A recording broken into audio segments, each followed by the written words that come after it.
single day.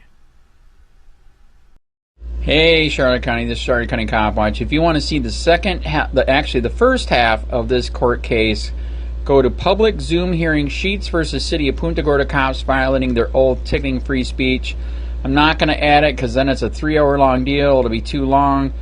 Google that. It's there. It's getting views. And oh my God, we have to save the children. Do they know what fucking day and age this is? Are you fucking kidding me? It's all over books, TV, internet, parents, school. Oh my God. Are we going to ban alcohol again?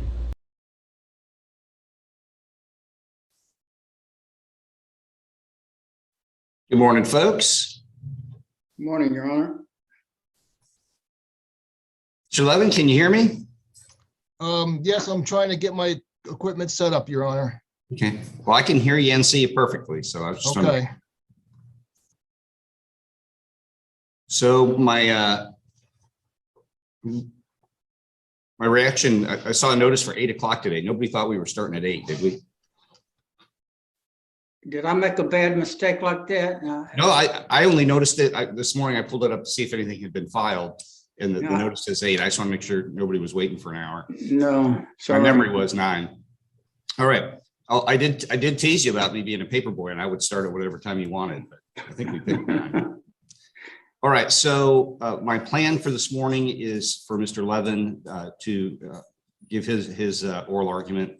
Up to 2 hours. I'm not ordering you to use 2 hours, but use as much of 2 hours as you need. And then to give appellant's counsel 15 minutes. And then Mr. Levin, I'm going to give you another 15 minutes. So we're going to do however much time out of the 2 hours you take, then 15 and 15, and then we'll be done and we'll go from there. Any argument or thoughts about that?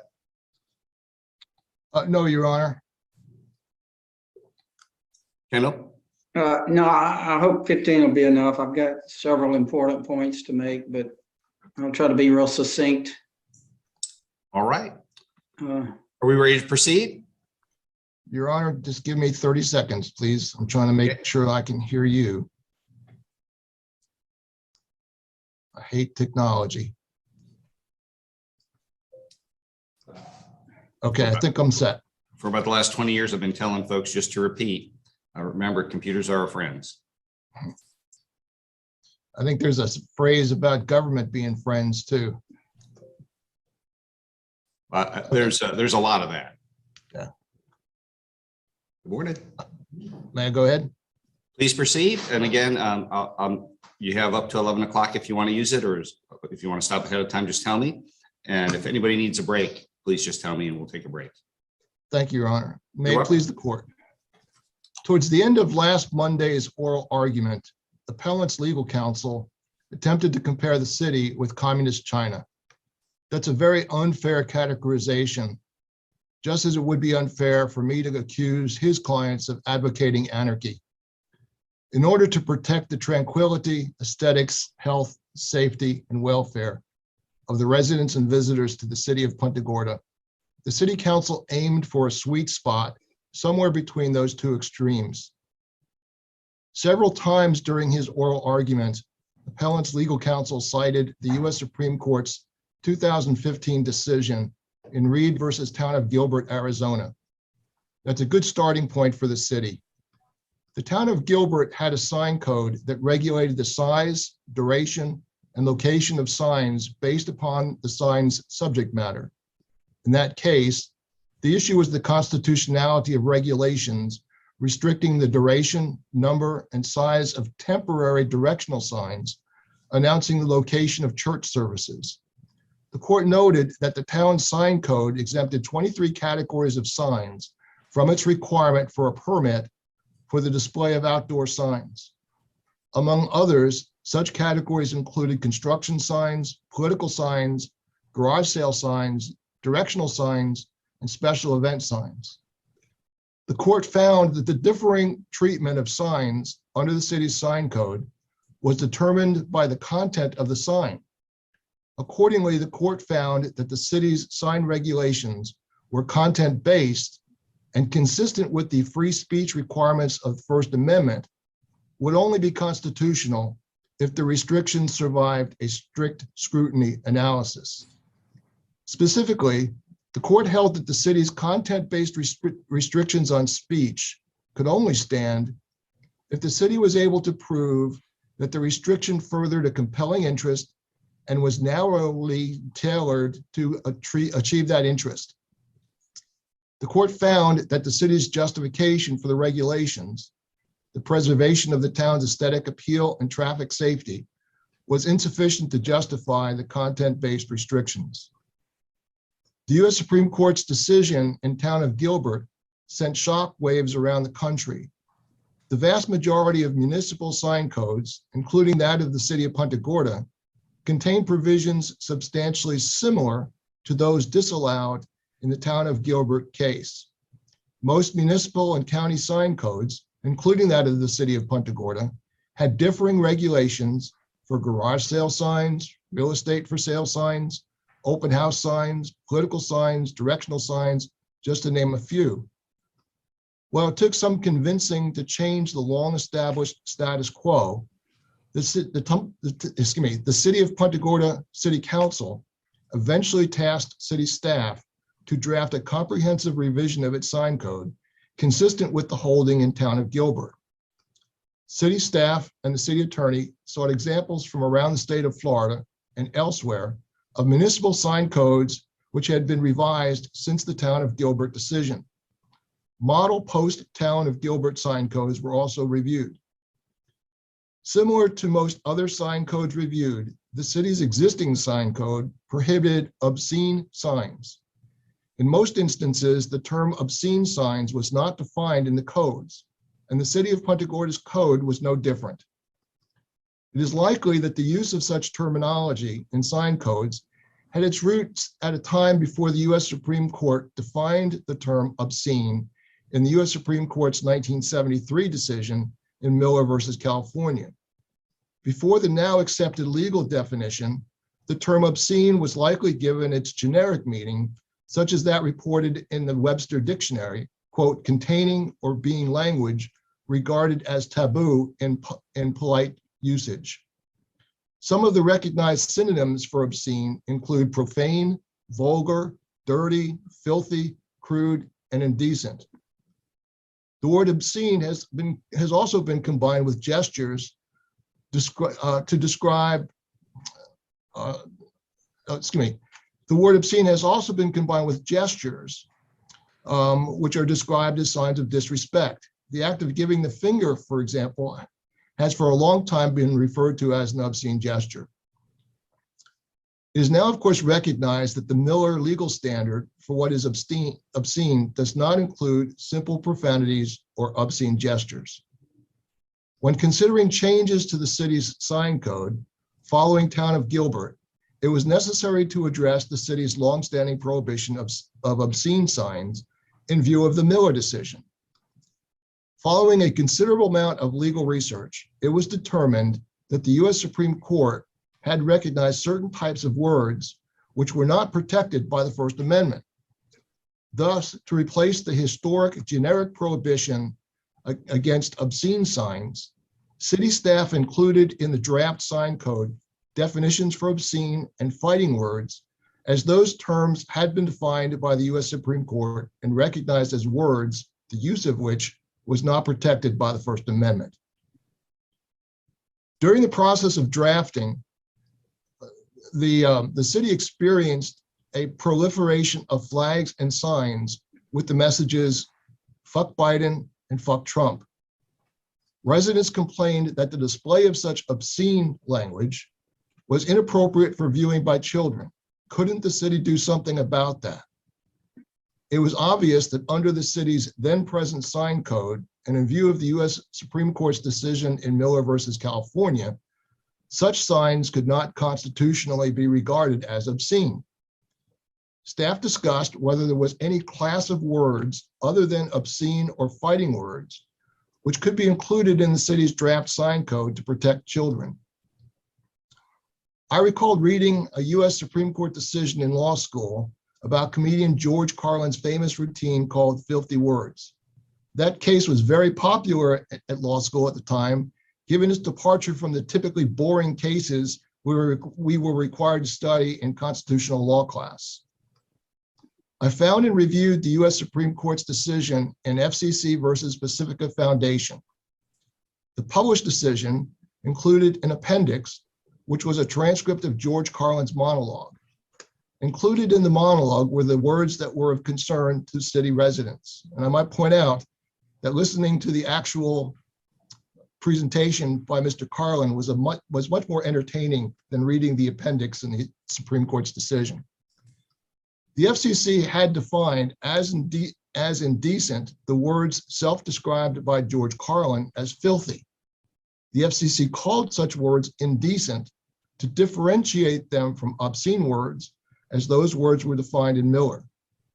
The FCC was charged with enforcing the provisions of a federal statute which forbid the use of obscene, indecent, or profane language by means of radio communications. In Pacifica, the U.S. Supreme Court accepted the FCC's position that indecent language was language which described sexual or excretory organs and activities in words patently offensive as measured by contemporary community standards. Significantly, the U.S. Supreme Court found that when such words were broadcast at a time of day when there was a reasonable risk that children could be in the audience, they were not protected by the First Amendment. After shepherdizing Pacifica, it was concluded that the court's decision remains good law. It was then that city staff included a definition for indecent speech in the draft sign code, modeling that definition as found in Pacifica and prohibiting the use of signs containing indecent speech only when such signs were legible from any public right-of-way or within any public space, and which can potentially be viewed by children under the age of 17. It was important to give this background to demonstrate that the city's primary purpose in adopting its new sign code was not to restrict speech. In fact, consistent with the requirements of the court's decision in Town of Gilbert, the primary purpose was to limit restrictions on speech. The inclusion of the indecent speech language to protect minors was more like an afterthought, albeit thoroughly researched and considered. While the Rutherford Institute, the appellant's benefactor, may prefer otherwise, content-based restrictions on speech are not per se unconstitutional. In fact, from the earliest days of our nation, it was recognized that the First Amendment gave no absolute protection for every utterance. The U.S. Supreme Court in Roth versus United States observed that by 1792, 13 of the then 14 existing states provided for the prosecution of libel, and all 14 states made either blasphemy or profanity or both statutory crimes. In United States versus Alvarez, the U.S. Supreme Court listed a number of content-based restrictions on free speech that were not protected by the First Amendment. Among those were advocacy intended and likely to incite imminent lawless action, obscenity, defamation, speech integral to criminal conduct, fighting words, child pornography, fraud, true threats, and speech presenting some grave and imminent threat the government has the power to prevent, false statements made to a government official, perjury, and falsely representing oneself as speaking as a government official. It bears repeating. It has long been recognized that the First Amendment does not provide absolute protection for speech. Appellant's legal counsel made numerous statements during his oral argument that the city's prohibition against the use of signs containing indecent speech was unconstitutional because the restrictions were applicable within traditional public forums, that is, public rights of way and public spaces. However, appellant's legal counsel failed to cite any decision which held that the categories of speech long held to be unprotected by the First Amendment would instantly become protected if made within a traditional public forum. For example, under appellant's view, obscene images, defamatory speech, incitement of lawless action, and fighting words would become protected speech simply because they were uttered in a city park. Hypothetically speaking, following the court's holding in Alvarez, If someone gave a speech at the Ellipse in Washington, D.C., a traditional public forum, stating that the presidential election had been rigged, even if such was a false statement, that false statement would be protected by the First Amendment. On the other hand, if it was shown that such speech explicitly or implicitly encouraged the use of violence or lawless action upon the Capitol, such speech would not be protected under the First Amendment, even if made in a traditional public forum. Another hypothetical for the court's consideration. At Monday's oral argument, appellant's legal counsel mentioned the provisions of Chapter 847 Florida statutes relating to obscenity. Consider the hypothetical where one carries a sign within a traditional public forum which contains an image that is obscene under Chapter 847. The fact that the image was displayed in a traditional public forum would not protect the sign carrier from prosecution. Now, if the sign carrier added the words "Impeach Biden" under the obscene image, there should still be no doubt that if the sign carrier knowingly shows such obscene image, he still could be convicted under the provisions of 847.011 Florida statutes, notwithstanding the fact that the image was on a sign with a political message, and notwithstanding the fact that the sign was displayed in a traditional public forum. There is no known case law that states otherwise. What about Cohen? Your Honor, I'm going to get to Cohen. I promise I will, and spend as much time as you may request for me to explain the difference between Cohen and the case that we have presently before you. Go ahead. But beginning as early as 1877, the U.S. Supreme Court upheld as constitutional restrictions on the mailing of publications containing indecent language or material. Again, as early as 1877, the U.S. Supreme Court upheld restrictions on the transmission of indecent language. When the city included a prohibition against a limited form of indecent speech in its sign code, it was mindful of the U.S. Supreme Court's decision in Reno versus American Civil Liberties Union. In that case, the court held as unconstitutionally vague a provision of the Communications Decency Act of 1996, where it was prohibited to knowingly transmit obscene or indecent messages to any recipient under 18 years of age. While the court acknowledged that the term obscene had a well-defined legal meaning, the act did not define indecent messages.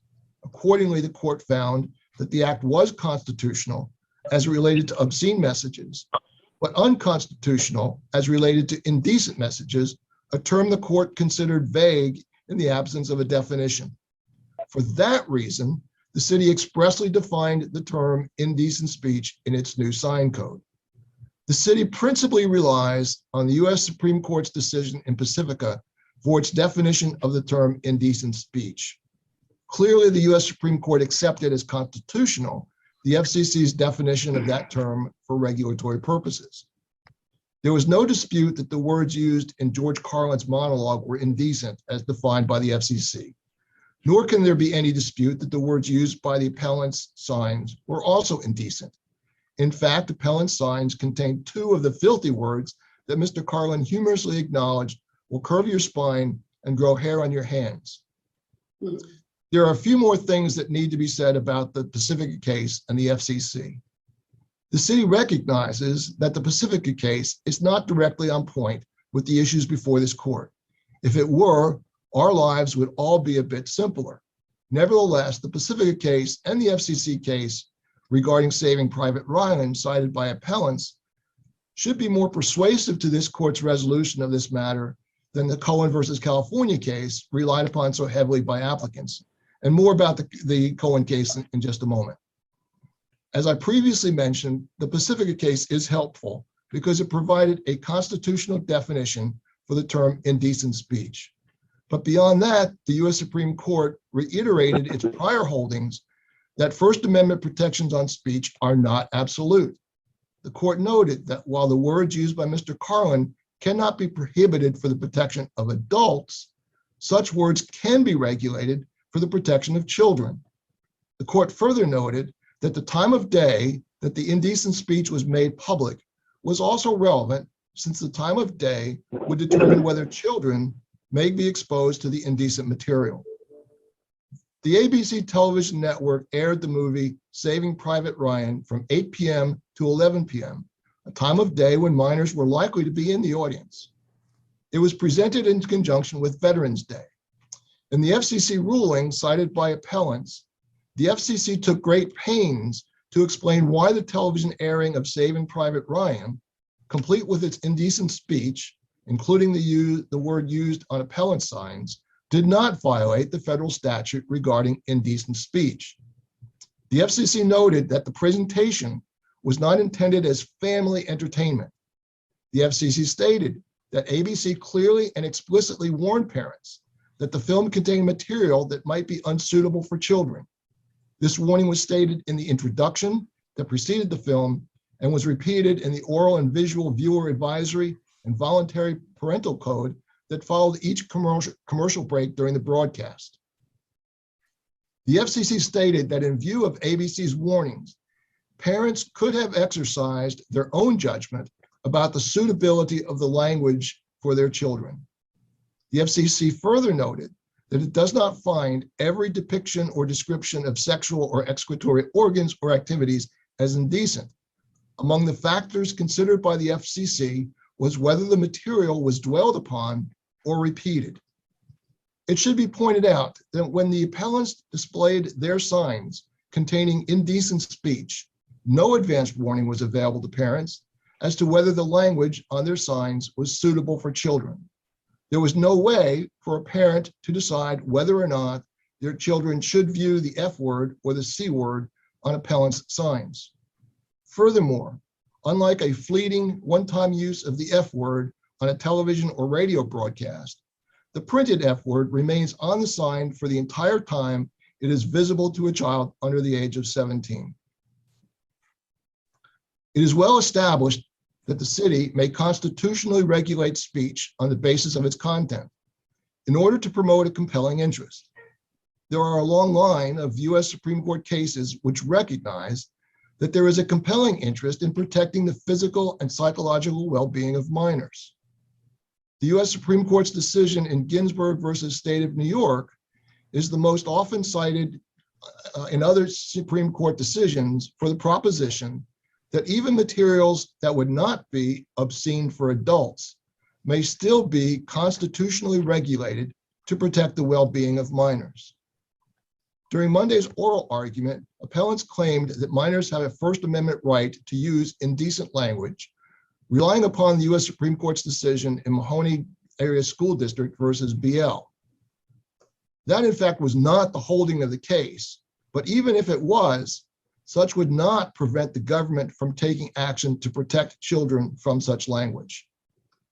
The US Supreme Court in Ginsburg expressly stated that the state of New York's statute intended to protect children under the age of 17 from exposure to certain materials that would not be obscene if viewed by an adult does not involve an invasion of the minor's constitutionally protected freedoms. The court in Ginsburg recognized the responsibility of rearing children primarily rests with parents. However, the court further recognized that government has a compelling interest in adopting laws designed to aid parents in the discharge of their responsibilities, and that such laws include the regulation of materials unsuitable for minors. The court also found that government has an independent interest in the well-being of its youth. The city has included a number of citations in its answer brief that recognize the government's compelling interest in protecting minors from obscene and indecent materials. It is respectfully submitted that the appellants have cited no authorities to suggest otherwise. Accordingly, it should not be necessary to belabor this point, and the court should find that the city's sign code pertaining to the display of indecent speech, which can potentially be viewed by children under the age of 17, to be in the furtherance of a compelling interest.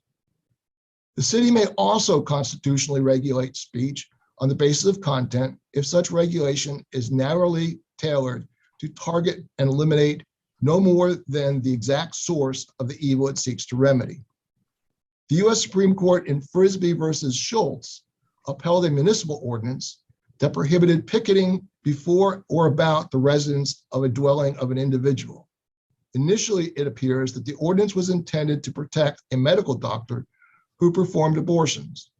The court held, notwithstanding the fact that picketing was being performed within public streets and sidewalks, traditional public forum, so long as the ordinance preserved ample alternative channels of communication, it would be considered as narrowly tailored to survive a strict scrutiny analysis and would be deemed constitutional. The court noted the ordinance still allowed the abortion protesters to go door to door to verbalize their views. They may distribute literature either door to door or through the mails, and they may contact residents by telephone. The city of Punta Gorda's sign code provisions relating to indecent signs are even more narrowly tailored than the ordinance upheld in Frisbee. Since the Frisbee case was decided in 1988, appellants now have even greater alternative channels of communicating their message. In addition to going door to door to speak directly with residents, distributing literature door to door and through the mails, and contact by telephone, the appellants have at their disposal communication by means of email, any number of social media apps and websites, and they can distribute literature at any time of day from any public right-of-way or public space. They can display their signs on any property, so long as the signs cannot be potentially be viewed by children under the age of 17. And finally, there's nothing in the city sign code that would prevent the appellants from orally communicating their message anywhere they please. Accordingly, it is respectfully submitted that the city's content-based restrictions, as provided in its sign code, are constitutional, since they serve a compelling governmental interest and are narrowly tailored to further such interest. Now, Your Honor, a few words about the U.S. Supreme Court's decision in Cohen versus California. Appellants waived that case as if it was a get out of jail free card in the game of Monopoly. If the holding in that case was that there is an unlimited constitutional right to use the F word whenever and wherever the speaker chooses, we would not be here today. I can assure this court that the Cohen case was very carefully reviewed and considered before the city's draft sign code was revised to include indecent speech. The U.S. Supreme Court most certainly did not hold that Cohen had absolute protection on the First Amendment to display the F word on his jacket in any public place. Frankly, it is disingenuous to suggest that such was the holding in the Cohen case. So let's look at the facts of that case as presented in the court's decision. The second paragraph of the opinion states, quote, appellant Paul Robert Cohen was convicted in the Los Angeles Municipal Court of violating that part of California Penal Code section 415, which prohibits maliciously and willfully disturbing the peace and quiet of any neighborhood or person by offensive conduct. Mr. Cohen was arrested after he was observed in the corridor of the municipal courthouse wearing a jacket bearing the words, "Fuck the draft," which were plainly visible. The court noted that, quote, the defendant did not engage in, nor threaten to engage in, nor did anyone as a result of his conduct, in fact, commit or threaten to commit any act of violence. The defendant did not make any loud or unusual noise, nor was there any evidence that he uttered any sound prior to his arrest. In the absence of any facts whatsoever to demonstrate that Mr. Cohen maliciously and willfully disturbed the peace and quiet, and in the absence of facts to demonstrate that any member of the public who may have viewed Mr. Cohen's jacket was moved to take some form of action that resulted in a disturbance of the peace and quiet, the case should have been resolved and could have been resolved then and there, and Mr. Cohen's conviction set aside.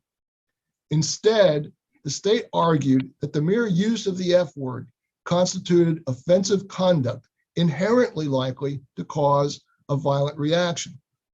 The U.S. Supreme Court was not buying what the state was selling.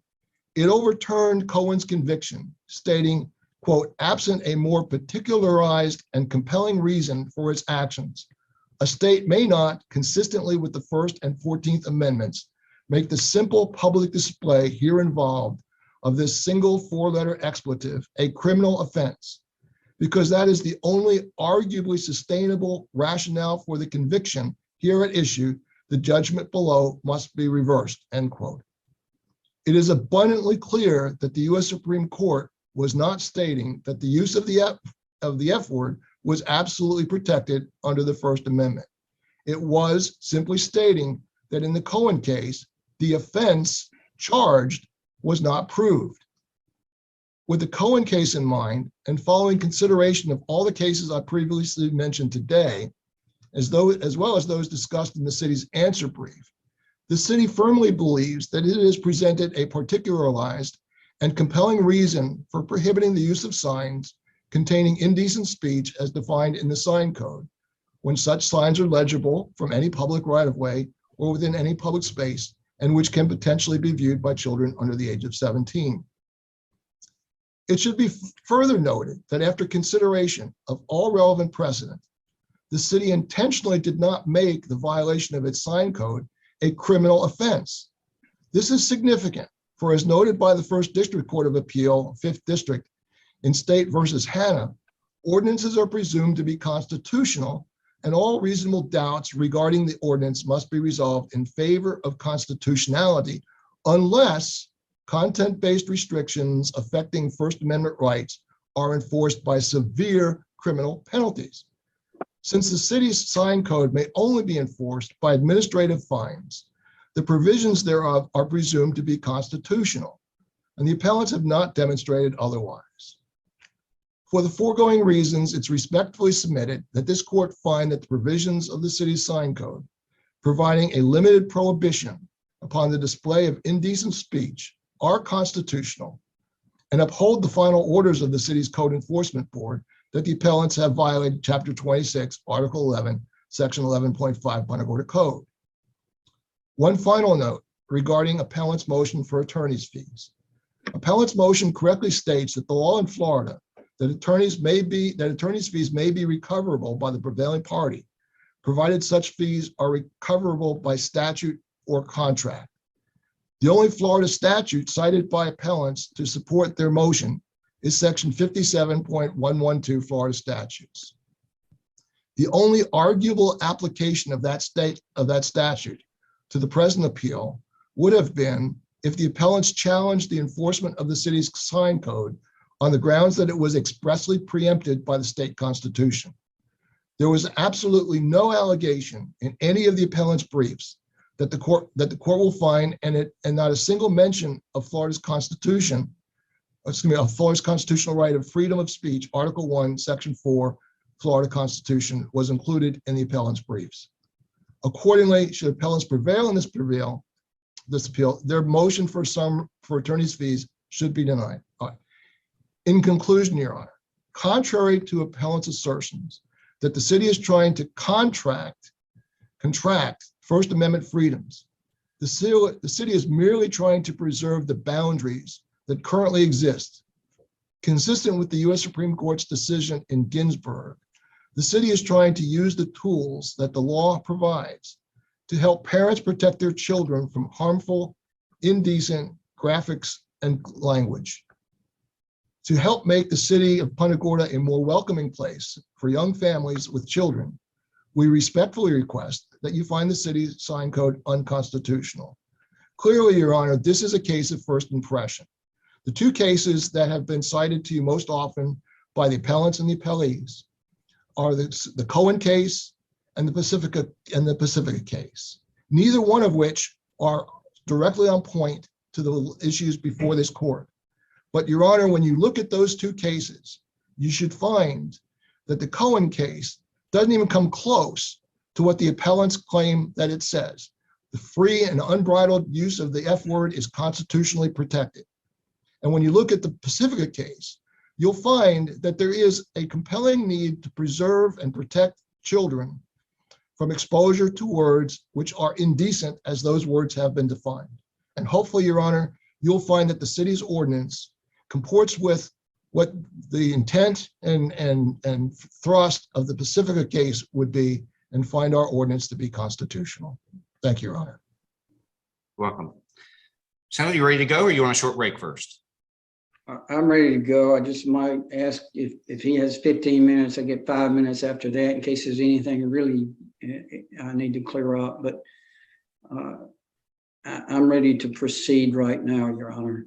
All right, go ahead, 15 minutes. Okay, Your Honor. I did not indicate that Punta Gorda was communist. My proposition there was that the principle of expanding the borders to include this ill-defined standard of indecent speech as unprotected by the Constitution and turn Punta Gorda into a regulatory type of agency, that principle could lead the law toward regulatory speech and not a protector of the Constitution. So Mr. Levin misunderstood, and if the city got that impression, my apologies. That wasn't the point.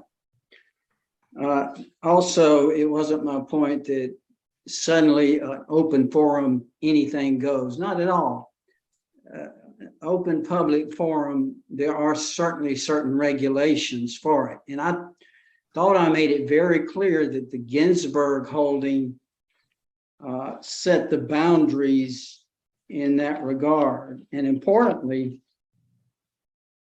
it really does. And I brought up the Rambosk case, and I was quite clear that Mr. Levin should have gone to the Florida statutory definition in Rambosk and not Pacifica in trying to revise his sign ordinance. For example, if there's another statute under the obscenity called retail display 87.0125, it says in any any establishment, retail establishment open to the public, then certain displays are unwarranted or inappropriate or illegal. And those displays, based on the definition in the Florida statutes, which is obscenity to minors, not indecency, that's where the line is drawn. Certainly a public forum, you can't use obscenity, and you can't incite to violence, and you can't fighting words. I don't know. I hope my argument was not so unclear that that's the impression anyone got. It wasn't that unclear. No way, no how did I make that proposition. And I think for dramatic effect, maybe that's why that's being said. And the other thing about Cohen, I didn't say the F word can be used anywhere, anytime, any place. You know, I pointed out that Spears versus State invalidated in a Florida statute. And I pointed out that Cohen was limited to political expression, and it was limited to the open forums. It was a political context. I didn't say that. So I'm being actually misrepresented a bit in my argument, Your Honor. Now, if the thing about Pacifica, and I've researched this in great detail. I've read many cases, spent many hours trying to go through all that and get the theory of this and not just pick out little words. And I had finally what I think is like a eureka moment in all of this study. Now, in Denver Area Educational Telecommunications Consortium case, which is cited as 518 US 727 on pages 741, and I don't have much time, so I'm just going to have to paraphrase what I understood out of the case and ask the court to take a look at it. But starting on 741, it indicates how Pacifica was applied. And it's actually Pacifica has not been applied. It's applied very rarely and very sparingly. In fact, it's never really been applied. It's been alluded to. There's a case of Reno versus American Civil Liberties, Ashcroft versus American, U.S. versus Playboy, Sable, in the Denver case, and there's been several FCC cases. In fact, the second And there's been numerous cases talking about Pacifica and its application. But if the court will read this carefully, what the court will see is that Pacifica is an approach. It's not no finding of a compelling interest. It's close scrutiny. It's not even strict scrutiny. Yeah, close reading takes that. And what the court said in Denver says, well, we can use this approach because this is telecommunications, and telecommunications is new and emerging. So we're not going to go to that classical strict scrutiny and so forth analysis. And there were some dissents on that as well. So what they use is a balancing approach, and said this approach will work with this certain cable system of leased channel access. And I don't have time to get into great detail, but they said you can't take the definition, you take an approach. So Mr. Levin took the definition and not the approach. Had he taken the approach in Pacifica, it would not have been applicable for many of the reasons I talked to about. But it talks about one thing, broadcast medium has this pervasive effect upon children. It's always there. It's pervasive from morning till night. The privacy of the home is a big element in all of these factors. Simply Pacifica, if the court was to apply Pacifica, the court would need to go back and look at this case and then walk through that balancing approach and figure out if that approach could even apply. But that approach really is not even sanctioned whatsoever outside of these new technologies, like cable, internet, broadcast TV, and things like that. That's where it's applied. So there's this new approach. And in Pacifica, it talks about, in fact, when it cites, we have often found compelling an interest for children, it always goes back to Ginsburg. And the Ginsburg standard is what I was telling the court about. And that was a standard of obscenity as to minors. And I said, clearly that is off limits. I mean, you can legislate and proscribe what is defined obscenity to minors all day long. And I clearly made that point. But when it talks about, we find it compelling, it's relating to, yes, it's often compelling to protect minors over and above the obscenity standard. It's based on this obscenity to minors standard, and that's what's recognized. Now, if there's going to be movement into the open forum, then we're going to have to, it would be incumbent upon the court to articulate, since the burden of proof is clearly on the city, the burden of proof doesn't shift whether it's a civil matter. I approach that right at first, the burdensome of being a code enforcement. The burden of proof is not going to shift whether it's criminal or physical, not at all. The cases are replete. There was no criminal penalties in the Pacifica type of cases, nothing like that. Or a lot of these cases, a lot of these injunction cases.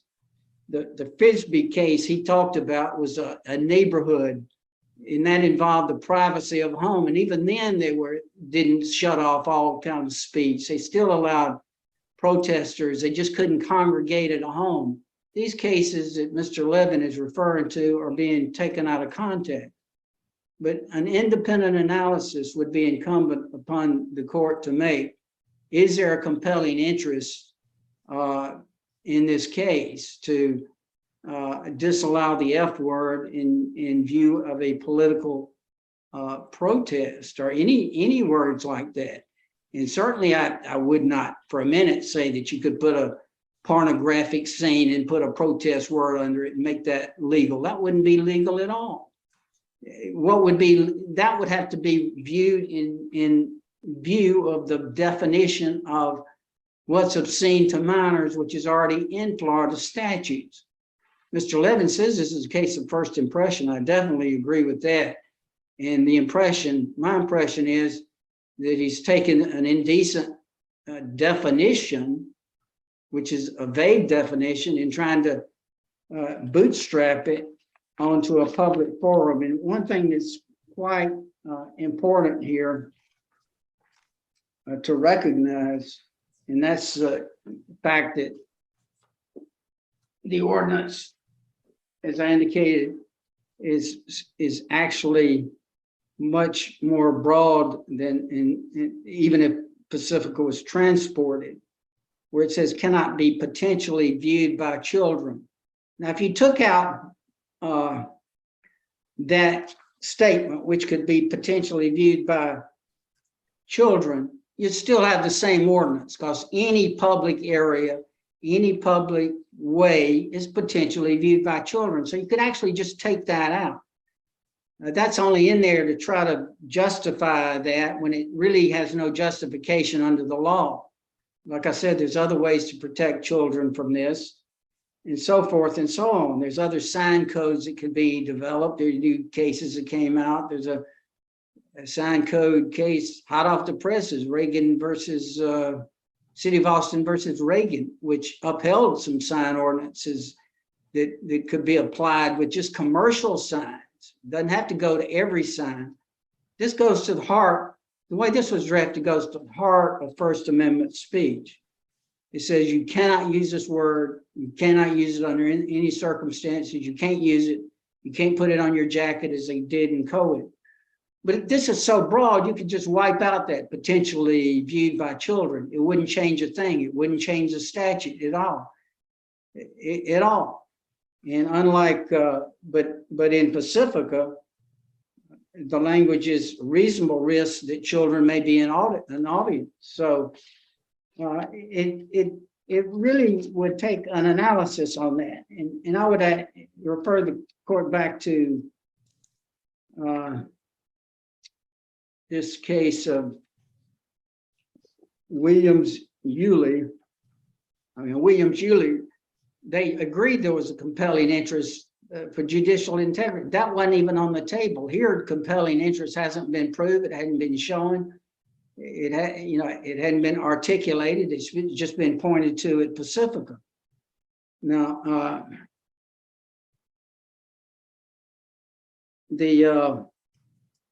the Yulee case points out this is a very, very rare case, and I'm trying to find that language. It says that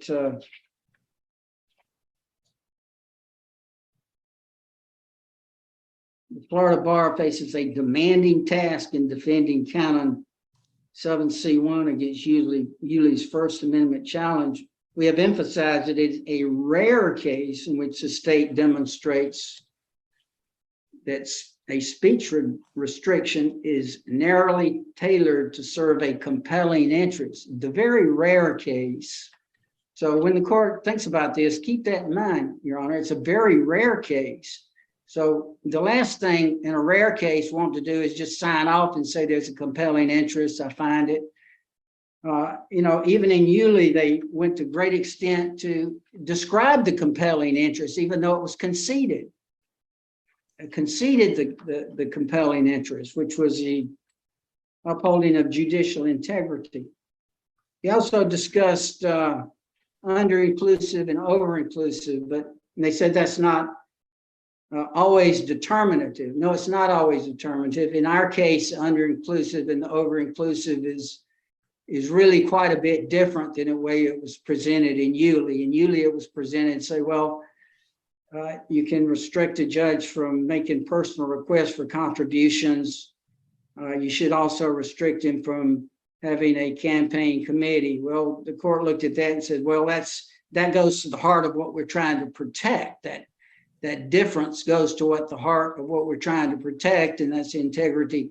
In this case, my point, under-inclusive not only is verbal, and I gave that example of what could happen, that somebody could use the F word and not put it on a sign. The use of it would be limited.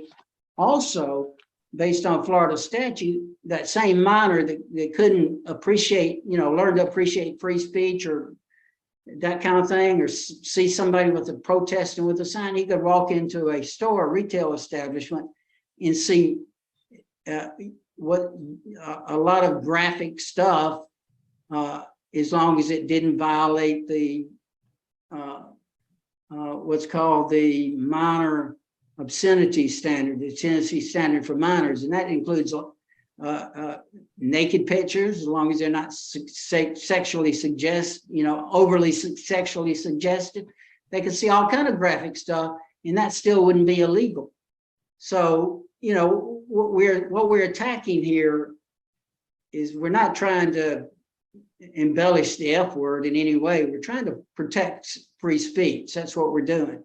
Because if you take this indecency standard and just simply write it into an open forum, which is certainly not what Pacifica does, not what Denver does, not what any of these cases do. They have this approach in this specialized media, a balancing test. The compelling interest test has not been met here. Mr. Levin has not told us any way how the F word is keeping a child, from seeing it on a protest sign is any way damaging that person. Certainly some parents wouldn't want to see it, but protecting the parents cannot be a compelling interest in this case. If that's the compelling interest, you got a big overbreadth problem, because if you protect some parents are more happy to keep it with the First Amendment and others wouldn't. So you got this overbreadth. Who are you protecting? Which set of parents are you protecting?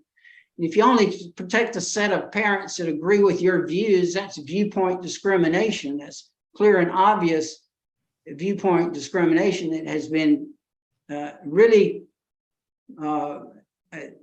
the worst part of free speech infraction one can make. So to take what one parent would like and one another and pick that parent out and adopt that viewpoint, that is goes way beyond even content. That goes to viewpoint discrimination. And also that's focused on what we like culturally, what we're going to accept unfortunately, the First Amendment doesn't really respect what we like culturally. It doesn't respect necessarily what I like culturally, but I respect the First Amendment. And that way, if the First Amendment respected culture, there wouldn't be any flag burning in a public forum. I mean, you're certainly not going to, and there wouldn't be any cross burning, and there is under the Supreme Court. There wouldn't be signs that says God loves dead soldiers, God loves IEDs, God hates. There wouldn't be any of that, but all of that has been protected on the First Amendment. So the First Amendment doesn't acknowledge this cultural protection. In fact, the F word used in conjunction with the protest, as Cohen described it. Now, why would they describe all that in such great detail? And, has anybody ever seen the Supreme Court just take a case that, hey, that's not enough evidence?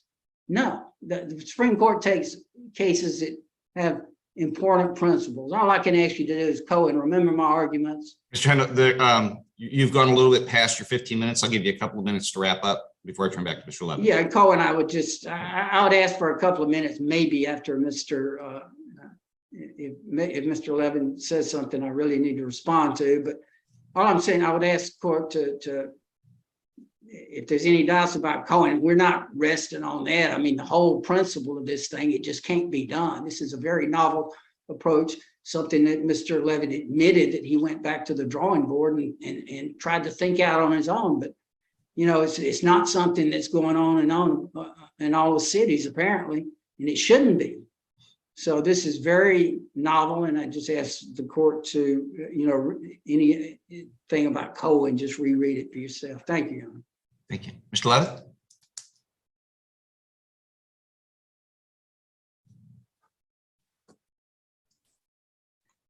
In the Town of Gilbert case, Town of Gilbert tried to justify its content-based regulations on the basis of aesthetics and traffic safety. That was their compelling interest, that the court said, that's just not going to cut it with respect to content-based restrictions and violation of the First Amendment. City's not trying to justify its ordinance on anything like traffic or aesthetics. we rely upon the U.S. Supreme Court's decision in the Ginsburg case and the numerous decisions that cite the Ginsburg case, some of which I've included in my brief, and many of which, Your Honor, for the purpose of brevity, wasn't included in the brief, that clearly recognizes not only a government's compelling interest in protecting its children, but also in helping parents protect their children. And so there should not even be an issue any longer with respect to whether or not the city's ordinance addresses a compelling state interest, a compelling government interest. And unlike the shopping checkout lane where a girly magazine, as it was called, back in the day, can be covered up so that children aren't exposed to material that was defined by the Florida legislature as being offensive to minors. A sign on a public street, a busy public street, downtown Punta Gorda during the farmer's market, where there's going to be any number of children present. We don't have the ability to say, well, you got to put a cover on the offensive provisions of the words. We have the ability, in a very limited sense, to try to restrict where the indecent language is being displayed by specifically identifying what constitutes indecent language, the same way as the state of Florida, in its obscenity statute, created a definition that was different than the obscenity definition in Miller case, that creates confusion because, like I said, the word obscenity for a very long time, and obscenities for a very long time, has had a connotation that was not as narrow as the connotation in the California versus Miller case. And so to avoid confusion, we use the word indecent language because it's not obscene in the context of the federal definition, and it provides a less than vague description of what it is that's being regulated by the city. And so there is a compelling interest that justifies the city's ordinance. There is a definitive definition that puts the regulated community on notice as what is prescribed by our ordinance.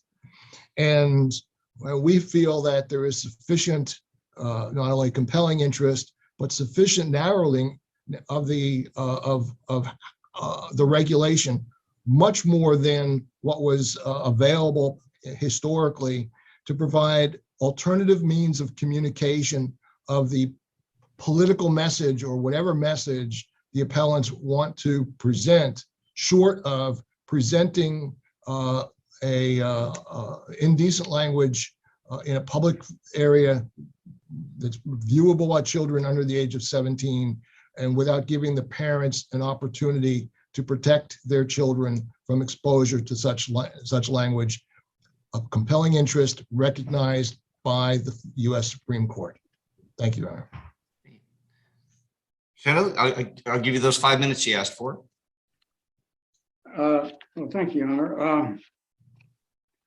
Well, the Supreme Court has not recognized that as compelling interest. On the contrary, Cohen says otherwise. But the city really hasn't articulated a compelling interest. We have one because we have one. We have one because we don't want F words to be on a protest sign.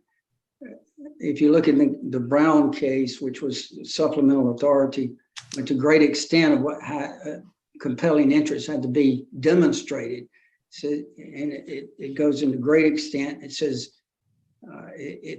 that's a critical element. It's not something that can just be tossed out there by supposition. The Brown case had all kind of evidence that video games could be harmful and so forth. And they said that's not enough because it's ambiguous. So just the statement that some parents don't like it and some parents do. I mean, I've gone through that in a lot of detail, and I hope the court understands my arguments. And if the court has any questions, I'd like to address them. Otherwise, I can just assert that nothing has been stated by the city in writing or verbally to establish there's a compelling interest that's narrowly drawn. And the narrowly drawn element is discussed in the town of Gilbert, and the under-inclusiveness, it's hopelessly under-inclusive. The town of Gilbert case clearly demonstrates there's no compelling interest in this case. It's the city's burden. This content-based regulation must be presumed unconstitutional, whether it's these civil, you just don't, all this free speech focus on the speech. It's the speech is important. It's keeping the speech alive is what's important. Whether you penalize it civilly with a horribly arcane, difficult process that you can't even raise First Amendment issues, or a criminal penalty, that should make no difference, Your Honor. I think you understand that. So thank you very much. You've been extremely kind to give us all this time, and just ask you to go through the issues thoroughly, and if there is a compelling interest, identify it, but it has to be the state's burden to show the compelling interest, not by conjecture and speculation. Thank you. Welcome. Mr. Levin, I just wanted to, I was going over my notes last night. That, I want to make sure in terms of Mr. Hendel's request for the supplemental authority on Brown and the other things that he sent me, did you want a chance to respond to that? I think the other day you said you don't need to, but I wanted to make sure I'm clear on that. Well, I believe I've responded. Yeah, you have. I just want to make sure if you want a few days to get me something in writing about that. Or, okay. No, all right. I'm fine. All right. Well, thank you. I can't tell you. I mean, I got my dream job. I love this job, and an interesting case like this that I think you both would agree with me is if it's not a case of first impression, it's darn close, and there's nothing clearly on point that I can just turn over and go, hey, the Jones case is it. Sorry, folks. I understand what the city did here. I understand the appellant's arguments. I'm going to go. You've done just a terrific job of getting me the record and lots of written the briefs and the proposed judgments. So thank you as your judge. Thank you very much for all the efforts that everybody's made in this. So I'm not going to rule now. I'm going to reserve. I'm going to spend time going over everything. I read everything. Whatever day 6 months ago that I set this oral argument, I started reading everything. I don't know if I told you, but I went through our law library here in the courthouse that the judges put stuff in, and I found Judge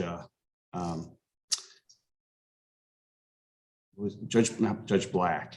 I'd have to look. He was a circuit judge here, retired from here a number of years ago. Who was that? Judge Mr. Levin, help me out. I'm sorry. Now, anyway, I got his constitutional law book from 1991, and I opened it up to the free speech. By the way, he had been a judge for a long time in 1991. I don't know how he came across this book, but his name was in it. And so I read, that's how I started my preparation 6 months ago, reading the constitutional law chapter out of a law book from somebody from law school.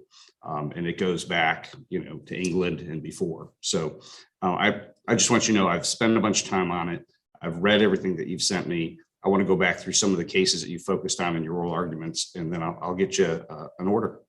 Thank you, Your Honor. Your Honor, your preparation is quite obvious, and we greatly appreciate it. Thank you. Well, everybody, I think every day I say, I was told this by the retired Supreme Court justice when I was new judge. He said, provide a fair and courteous hearing and rule promptly. And I don't know how I can do that if I don't spend the time that's necessary to prepare for each matter. And that's what I try and do. And this absolutely required it. And I just appreciate you helping me with that. Thank you, Your Honor.